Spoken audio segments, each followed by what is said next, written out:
Hello students. Next topic is lower price raises consumer surplus. Because buyers always want to pay less for the goods they buy, and that is the reason a lower price makes buyers of the good better off. But how much does buyers' well-being rise in response to a lower price? We can use the concept of consumer surplus to answer this question precisely. So here we have this diagram. You can see that we have a downward sloping demand curve and the price level is OP1. At this price level, the quantity is OQ1. Okay. Now, if we want to find out the consumer surplus, we know that consumer surplus is the area below the demand curve and above the price level. Okay. Consumer surplus is the area below the demand curve and above the price level. That means this area, this one, okay, above the price level and below the demand curve. So this area will be the consumer surplus. That means area A, B, C. A, B, C. This area will be the consumer surplus. Okay. Now suppose that price reduces. As you can see in this figure, this is the initial consumer surplus that we have already seen, area A, B, C. Now suppose that the price level reduces from OP1 to OP2. Earlier the price level was OP1 and now the price level has been reduced to OP2. Okay.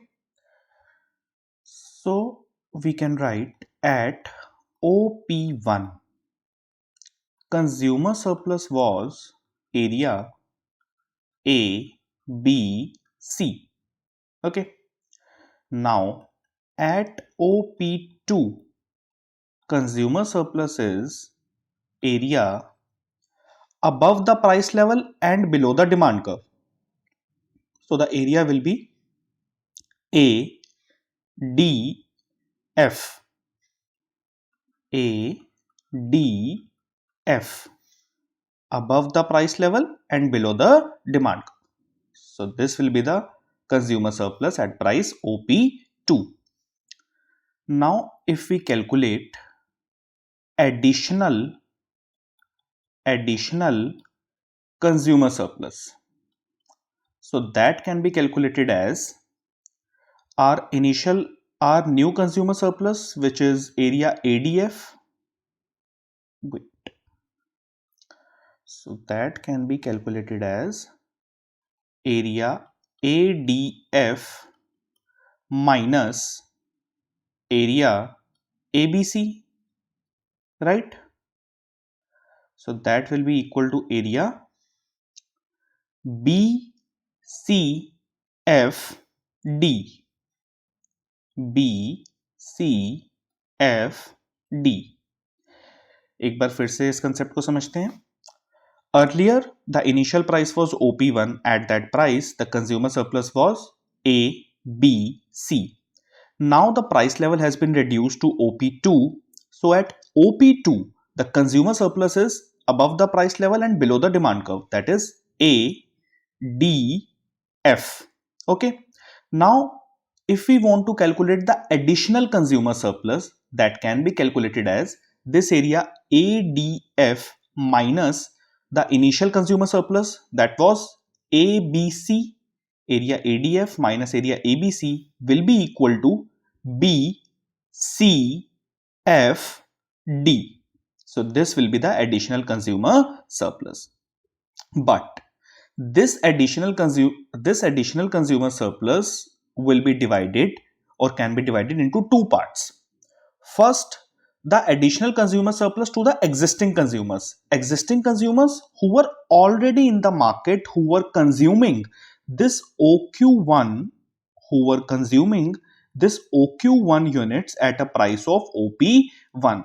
So if I am talking about this OQ1, this can be referred as existing,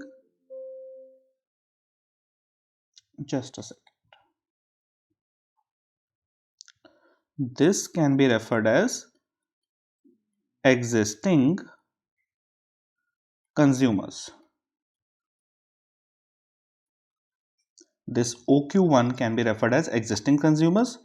So this portion B, C, E, D, this portion will be the additional consumer surplus to the existing consumers, to the initial consumers who were already in the market, who were buying OQ1 unit at a price of OP1, but now they have to pay a lower price, that is of OP2.